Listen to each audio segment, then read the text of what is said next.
Welcome to the E-commerce Badassery Podcast, the place for scrappy entrepreneurs who want to learn actionable steps and strategies to grow the traffic, sales, and profit in your e-commerce business. I'm your host, Jessica Totillo-Coster, a 20-year retail veteran and former brick-and-mortar boutique owner who spent 3 years as the only employee of a 7-figure online store. That shit was crazy. I know exactly how it feels to do all the things, and I'm sharing everything I learned the hard way so you don't have to. I may have started this business by accident, but supporting badass bosses like you lights me the fuck up, and I am so stoked to see you grow. Are you ready, babe? Let's roll.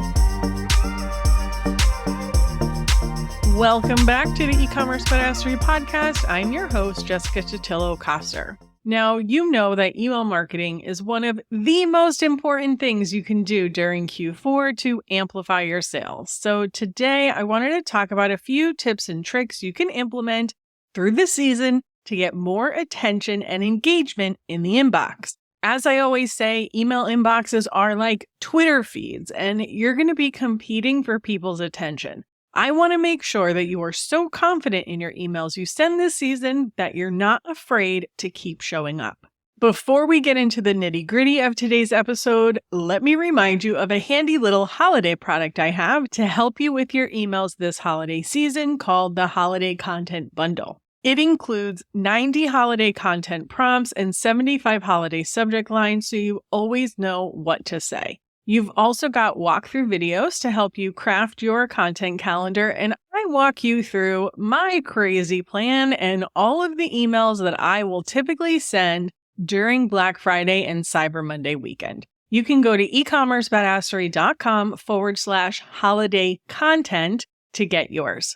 So let's hop into the episode. And fair warning, what I'm about to say is going to sound a bit contradictory considering I just told you about a product I offer that has subject lines in it.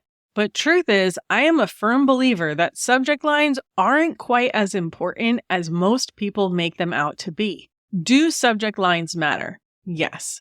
Are they the end-all be-all of getting your emails opened? No. In my experience, the most important factor in getting your emails opened by your email subscribers is the relationship that you have with them. Think about the people who email you where you don't even look at the subject line. You just see that you received an email from them and you're like, oh, I want to know what they have to say. That is absolutely the number one thing.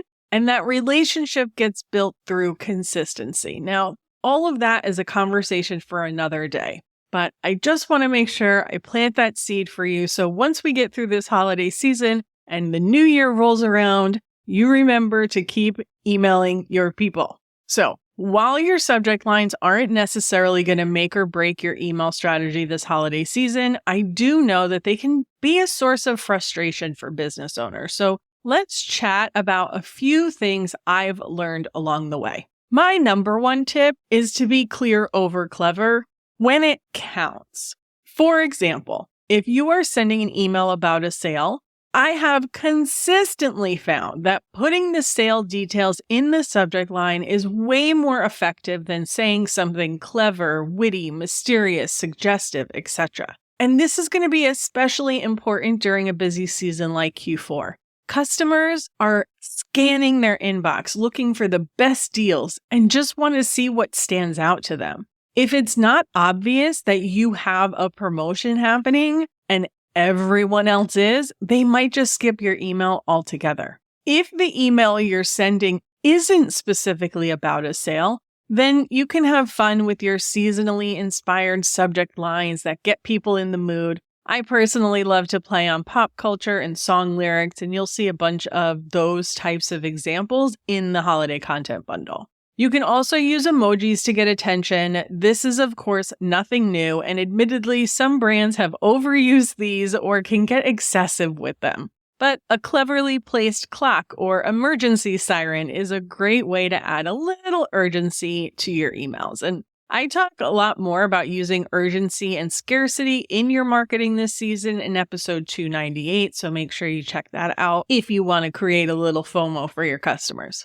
Another great way to make your subject line stand out is to use numbers. Whether you're calling out a promotion, counting down the days until a sale is over, or featuring 5 of your best-selling products. If you can add a number into your subject line, it's probably worth it. The human brain loves numbers. They're a lot easier to read and comprehend. There's no ambiguity, no confusion. Sure, it takes away a little bit of the mystery, but as I've already mentioned, mystery isn't always your friend during the holiday season. So for example, instead of being generic and saying, big holiday sale, open for details, maybe you just tell them, hey, 20% off your entire purchase, your code's inside. At the end of the day, if you're not sure what types of subject lines work best for your people, set up an A/B test and see what happens. While a traditional A/B test will send out both versions to a small subset of your email list and then send the winner to the remainder of your list a few hours later,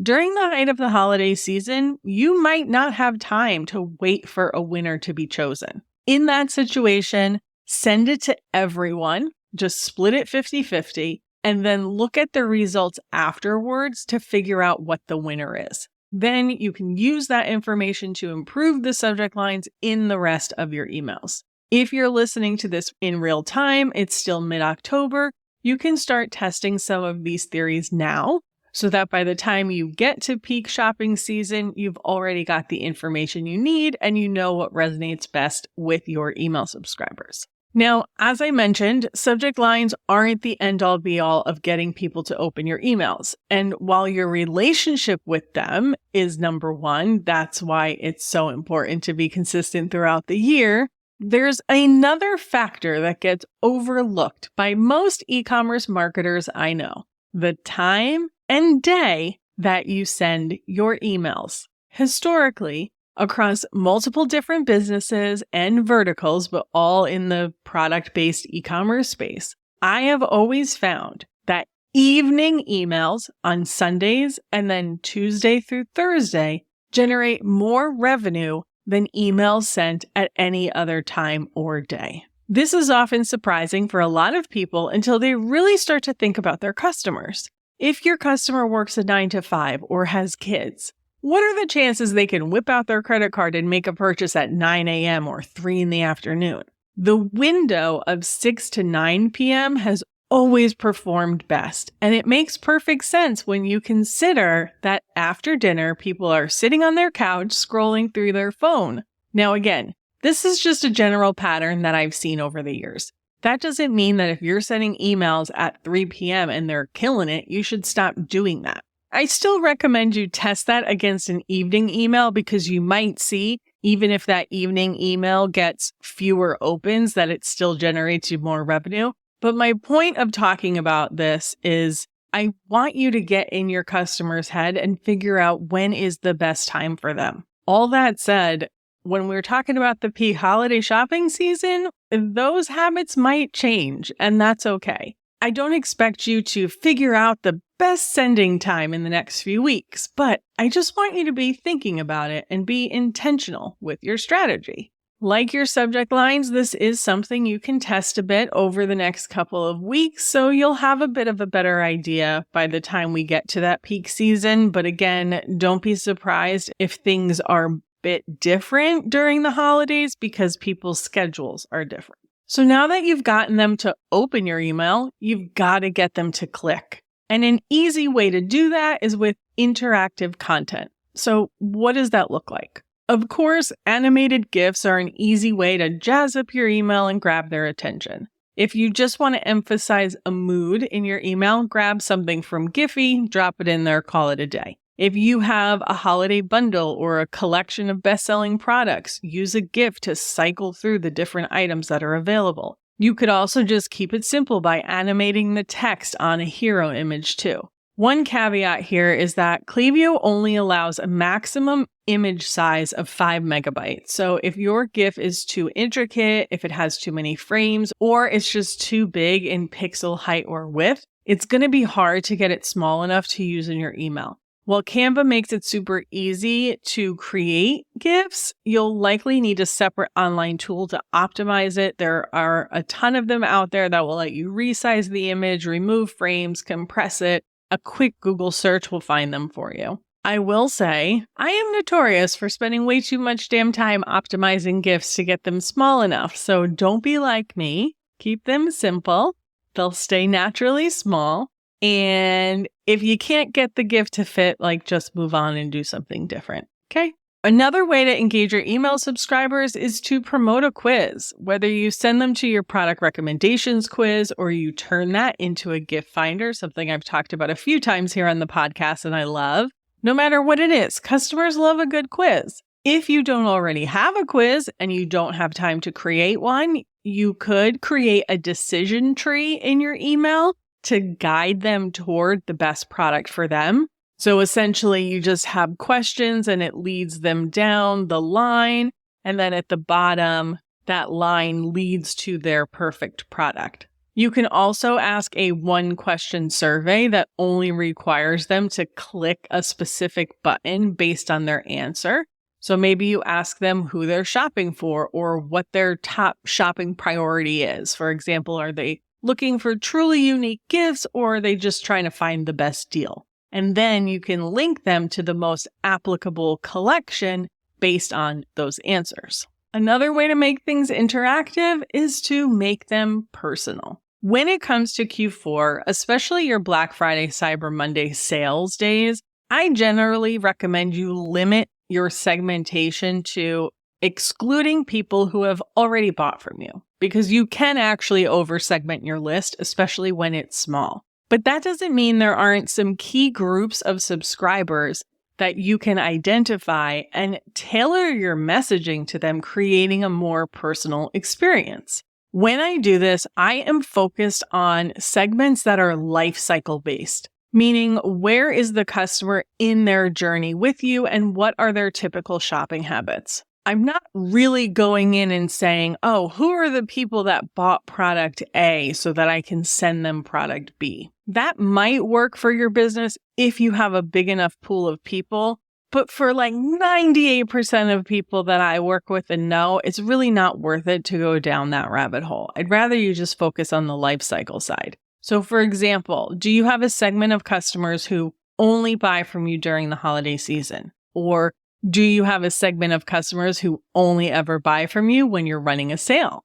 Do you have a segment of customers who haven't been super engaged with you this year? Maybe you have a segment of customers who still haven't made their first purchase from you. Once you identify what segments might make sense for your business and who these people are, it might be worth it to target them with different messaging leading up to your big Black Friday promotion or whatever it is that you're doing. So, for example, those holiday only shoppers, right? They may not be your ideal customer, but they might buy for someone who is. So in that case, you might have to start warming them up a little bit earlier than you planned so they remember that you exist. If they only engage with you once a year, you might not even be on their radar right now. And it's likely that they fell out of your engaged segment and haven't been receiving emails from you. So you have to be intentional about getting them back into that rotation.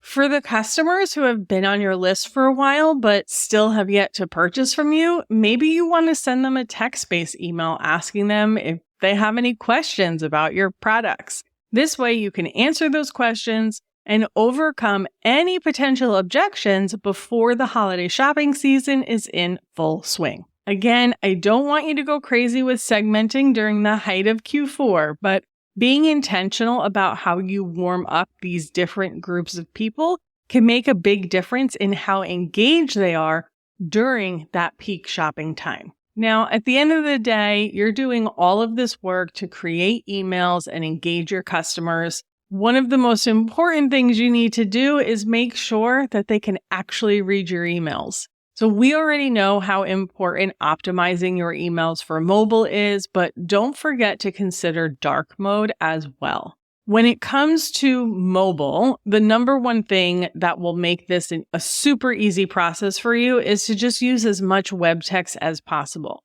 Using web text versus images with text on them will ensure your email properly responds on mobile and the text will get bigger and be easier to read. You'll also want to be intentional about the size of your buttons. They need to be big enough for fat thumbs, and ensure that there is enough space between clickable elements so people don't accidentally click the wrong thing. Now, if you're hellbent on using mostly image emails, especially with Klaviyo's new Canva integration, make sure you are designing mobile first. Sometimes to get the right text size and buttons on mobile means they're going to be a smidge large on desktop. That's not a big deal. Most people are reading on their phones anyway. But if you're super picky about it and you use a tool like Klaviyo, you could always create a separate desktop and mobile version of that image so that you can really optimize for those different devices. Now, dealing with dark mode is a beast of its own. Of course, if you're using image-based emails, this won't be as much of an issue, but it can come into play for background colors and text. Each email service provider treats dark mode a little bit differently, but your best bet is to just expect your colors are going to invert. Everything that is dark will become light and vice versa. I go into more detail about designing for dark mode and some tips and tricks in Klaviyo Badassery, but the best thing you can do is just turn your phone to dark mode and send yourself an email and see how it's going to look. My last tip is to analyze the performance of your emails and keep track of your work. You spend a lot of time on your holiday marketing campaign and sending all of these emails, right? I want you to keep track of any insights throughout the season and make adjustments if necessary. For example, during Black Friday weekend, I'm going to tell you to send a lot of emails. But you might find that you're losing engagement and you need to pull back a little bit. Or you might need to identify a segment of people who aren't really engaging and exclude them from the sends. Or maybe you're getting a lot of clicks on your emails, but you're not getting a lot of sales. So you might have to adjust your approach at the last minute. While I want your emails to be as set it and forget it as possible, you should still check in on them and tweak things if you need to. I also recommend you organize your emails so you can easily reference back to them in the future. In Klaviyo, you can tag them all with Holiday 2024 so you can easily filter them later on. You can create a spreadsheet of all the emails you send and then stick a link directly back to that email in your email marketing platform for easy access. However you set this up, just be intentional with your campaign naming so that when you go back in a year from now and you look at these emails, you actually know what it was you were talking about in there. Because besides keeping track of the results and learning what campaigns perform best, I also want you to be able to easily repurpose that content in the future. As I'm sure you've heard me say, you do not need to be reinventing the wheel every time, whether it's a new campaign, a new product drop, or just your regular weekly content. And this is especially true if you are basically running the same promo or similar marketing campaigns. Just reuse your emails year over year. I know you feel like because you already sent the email and you've got customers who have been around for a while that they're going to notice or remember.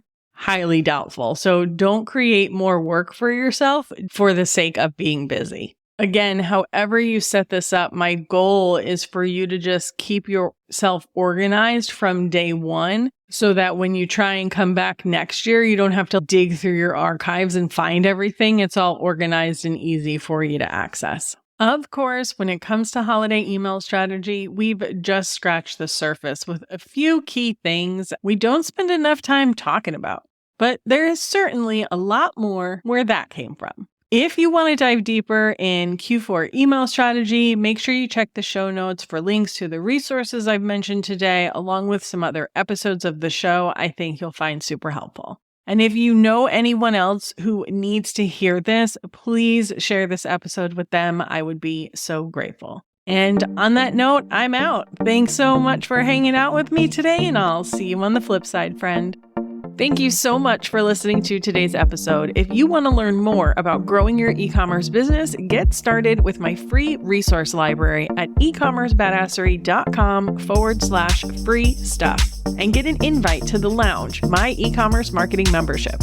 When you're ready for one-on-one support, apply to work with me at ecommercebadassery.com/apply. Before you go, would you do me a quick favor? Leave a rating and review and tap that follow button. This pushes me up the chart so I can support more scrappy e-commerce entrepreneurs just like you. I'm on a mission to reach as many as I can, and I could really use your help. Thanks so much in advance. Until next time, e-commerce friend, stay badass.